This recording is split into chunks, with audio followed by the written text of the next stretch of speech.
આગે 5 દિવસની આગાહી કરી છે એટલે કે મધ્ય ગુજરાત ઉપર ખાસ તેની અસર આપણને જોવા મળશે. છેલ્લા 5 દિવસથી આપણે જોઈએ જ રહ્યા છીએ, 5-7 દિવસથી, કે સૌરાષ્ટ્રનો મોટો ભાગનો જે વિસ્તાર છે એ વરસાદી સિસ્ટમે આવરી લીધો હતો અને ત્યારબાદ દક્ષિણ ગુજરાત ઉપર પણ તેની અસર વર્તાઈ હતી. એટલે આગળના 3 દિવસ એ સૌરાષ્ટ્રને મેઘરાજાએ ઘમરોડી નાખ્યું હતું. ત્યારબાદ દક્ષિણ ગુજરાતમાં પણ તેની અસર જોવા મળી અને ત્યારબાદ હવે ધીરે ધીરે આ સિસ્ટમ એ મધ્ય ગુજરાત ઉપર સ્થિર બનતી જોવા મળી રહી છે અને જેના કારણે ભારેથી અતિભારે વરસાદની આગાહી હવામાન વિભાગે વ્યક્ત કરી છે.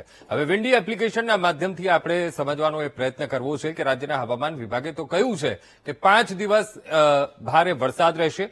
ખાસ તો અમદાવાદ અને ગાંધીનગરના જે લોકો છે એમને રાહત થશે, કારણ કે છેલ્લા કેટલાક દિવસથી વરસાદી સિસ્ટમ જેવું લાગે છે ખરું, વાદળું ઘેરાય પણ છે પણ વરસાદ પડતો નથી એવી ફરિયાદો પણ લોકો કરતા હતા. ત્યારે હવે આગામી દિવસોમાં અમદાવાદ અને ગાંધીનગરના આસપાસના ક્ષેત્રોમાં વરસાદ સારો રહેશે એવી હવામાન વિભાગે આગાહી કરી છે. તો શા માટે કઈ સિસ્ટમ બની રહી છે? ઓફશોર ટ્રફ બની રહ્યું છે અને સાથે સાથે શિયર ઝોન બની રહ્યું છે અને જેના કારણે વરસાદની આગાહી હવામાન વિભાગે કરી છે. વિન્ડી એપ્લિકેશનના માધ્યમથી સમજવાનો પ્રયત્ન કરીશું.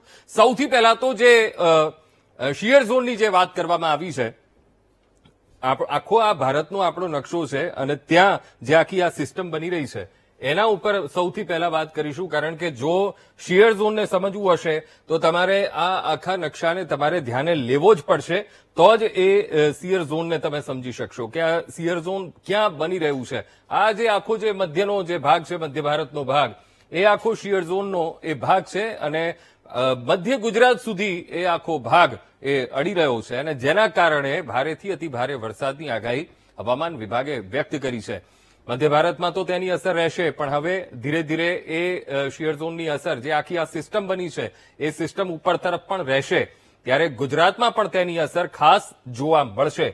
ત્યારે ગુજરાતમાં કેવી અસર રહેશે તેની જો વાત કરવામાં આવે તો આ મધ્ય ગુજરાતનો જે ભાગ છે, કારણ કે હવામાન વિભાગે જે આગાહી કરી છે ખાસ કરીને મધ્ય ગુજરાતના ભાગોમાં તેની અસર ખૂબ જ જોવા મળશે. પરમ દિવસથી રાતથી વડોદરામાં ધોધમાર વરસાદ પડી રહ્યો છે. રાતથી શરૂઆત થઈ ગઈ અને ગઈકાલે આખા દિવસમાં જે વરસાદ પડ્યો જેના કારણે વિશ્વામિત્રી નદીના જળસ્તરમાં પણ વધારો થયો છે. તો શા માટે? તો એક સિસ્ટમ આપણને અહીંયા જે શિયર ઝોનની જોવા મળી એ સિસ્ટમને કારણે આ ભાગમાં વરસાદ રહ્યો છે. હું તમને અહીંથી સમજાવવાનો પ્રયત્ન કરીશ. આ જે વડોદરાનો જે ભાગ છે, મધ્ય ગુજરાતનો ભાગ, ત્યાં આપણને આ શિયર ઝોનની એક સિસ્ટમ આપણને જોવા મળી રહી છે. સાથે સાથે અમદાવાદનો જે આ ભાગ છે ત્યાં પણ શિયર ઝોનની એ અસર રહેશે અને ન માત્ર અહીંયા પણ ઉત્તર ગુજરાતના ભાગોમાં પણ વરસાદ રહેશે એ સ્પષ્ટપણે જોઈ શકાય છે. હવે વાત કરીએ સૌરાષ્ટ્રની. સૌરાષ્ટ્રના કેટલાક વિસ્તારોમાં વરસાદ રહેશે જિલ્લાઓમાં, કારણ કે હવામાન વિભાગે ત્યાં ઓરેન્જ એલર્ટ પણ આપેલું છે, કારણ કે એ સિસ્ટમની અસર ત્યાં પણ આપણને જોવા મળશે. તો આ તો આજની પરિસ્થિતિ અત્યારે બતાવી રહ્યું છે, પણ જેમ જેમ દિવસો આગળ વધતા જશે એમ એમ આપણને પરિસ્થિતિ વધારે વરસાદની એ ક્લિયર થતી જણાશે. હવે જયારે રાતના 11 વાગ્યાની જયારે વાત કરીએ છીએ ત્યારે આપણને અહીંયા દાહોદ તરફ એક મજબૂત સિસ્ટમ આપણને બનતી જોવા મળી રહી છે. દાહોદ તરફ સારો વરસાદ રહેશે. ફરી એકવાર જે આ સુરતનો દક્ષિણ ગુજરાતનો ભાગ છે ત્યાં સારો વરસાદ રહેશે. સુરત છે, વલસાડ છે અને આ તરફ મહારાષ્ટ્રના કેટલાક ભાગો ત્યાં પણ રહેશે અને ત્યાં તો રેડ એલર્ટ આપ્યું છે. હવે આવતીકાલની પરિસ્થિતિની જો વાત કરવામાં આવે, આવતીકાલે ક્યાં વરસાદ રહેશે, તો વડોદરા ઉપર ફરી એકવાર એ આપણને જોવા મળી રહ્યું છે એ સિસ્ટમ કે વડોદરામાં વરસાદ રહેશે અને અમદાવાદમાં હળવાથી મધ્યમ વરસાદ એ અમદાવાદ ઉપર રહેશે. પણ 5 દિવસની અંદર આ જે સિસ્ટમ સક્રિય થઈ છે એની અસર વર્તાશે અને આ 5 દિવસની અંદર ભારેથી અતિભારે વરસાદની આગાહી હવામાન વિભાગે વ્યક્ત કરી છે. હવે આપણે મોસમ વિભાગની જ આપણે સાઇટ ઉપર જઈશું અને ત્યાં સમજવાનો પ્રયત્ન કરીશું કે ડિવિઝન વાઇઝ એલર્ટ કયું આપવામાં આવ્યું છે. જુલાઈ 25, 2024 આ તારીખ અને આ જે ગુજરાતનો જે ભાગ છે, ગુજરાતના ભાગમાં એક અડધો જે ભાગ છે ત્યાં રેડ એલર્ટ આપવામાં આવ્યું છે અને એક આખો જે ભાગ છે તેમાં ઓરેન્જ એલર્ટ આપવામાં આવ્યું છે.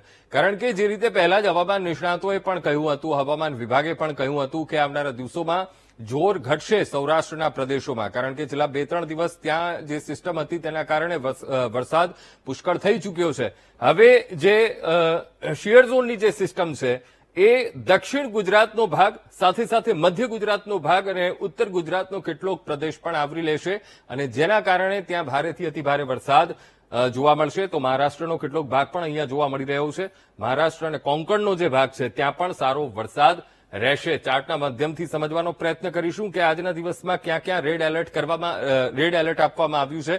તો આ મધ્ય ગુજરાતનો કેટલોક ભાગ છે. મધ્ય ગુજરાતના ભાગમાં રેડ એલર્ટ આપવામાં આવ્યું છે. તો વડોદરા છે, વડોદરાની આસપાસના જે ક્ષેત્રો છે ત્યાં રેડ એલર્ટ આપવામાં આવ્યું છે.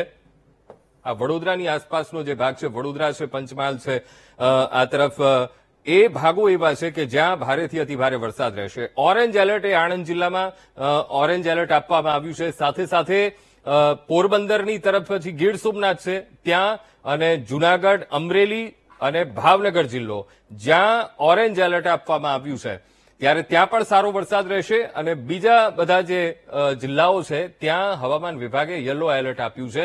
એટલે હળવાથી મધ્યમ વરસાદની આગાહી હવામાન વિભાગે એ વ્યક્ત કરી છે. હવે સબ ડિવિઝન વોર્નિંગ જે આપવામાં આવી છે તો એ આ વડોદરાનો જે ભાગ છે, આ મધ્ય ગુજરાતનો જે ભાગ છે ત્યાં એ વોર્નિંગ આપવામાં આવી છે. એટલે રેડ એલર્ટ રહેશે અને એ પ્રમાણે વરસાદ આ ક્ષેત્રમાં પડી પણ રહ્યો છે. સાથે સાથે ઓરેન્જ એલર્ટ આસપાસના ક્ષેત્રોમાં, એટલે આણંદનો આ જે ભાગ આવી ગયો અને ઉત્તર ગુજરાતમાં યલો એલર્ટ આપવામાં આવ્યું છે. અમદાવાદમાં પણ યલો એલર્ટ છે. એટલે હળવાથી મધ્યમ વરસાદ, એક ધારો વરસાદ રહે અમદાવાદ ક્ષેત્રમાં. પણ આગામી 5 દિવસ એ ખૂબ મહત્વપૂર્ણ રહેવાના છે. ભાવનગર જિલ્લો છે, આ તરફ અમરેલી જિલ્લો છે, સાથે સાથે ગીર સોમનાથ જિલ્લો જ્યાં ઓરેન્જ એલર્ટ આપવામાં આવ્યું છે. મધ્યમથી ભારે વરસાદ એ આ ક્ષેત્રોમાં આપણને જોવા મળશે.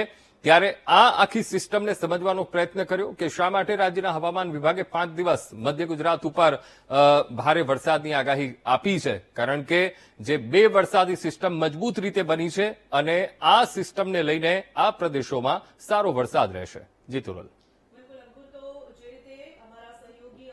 જણાવી રહ્યા હતા રાજ્યમાં આગામી 5 દિવસ ભારે વરસાદની આગાહી જે છે તે હવામાન વિભાગ દ્વારા કરવામાં આવી છે. ઓફશોર ટ્રફ અને શિયર ઝોનને કારણે ભારે વરસાદ વરસી શકે છે. ઉત્તર ગુજરાતમાં અતિ ભારે વરસાદની આગાહી કરવામાં આવી છે તો દક્ષિણ ગુજરાત અને સૌરાષ્ટ્રમાં પણ અતિ ભારે વરસાદની આગાહી કરવામાં આવી છે. અમદાવાદ અને ગાંધીનગરમાં પણ ભારે વરસાદ થઈ શકે છે.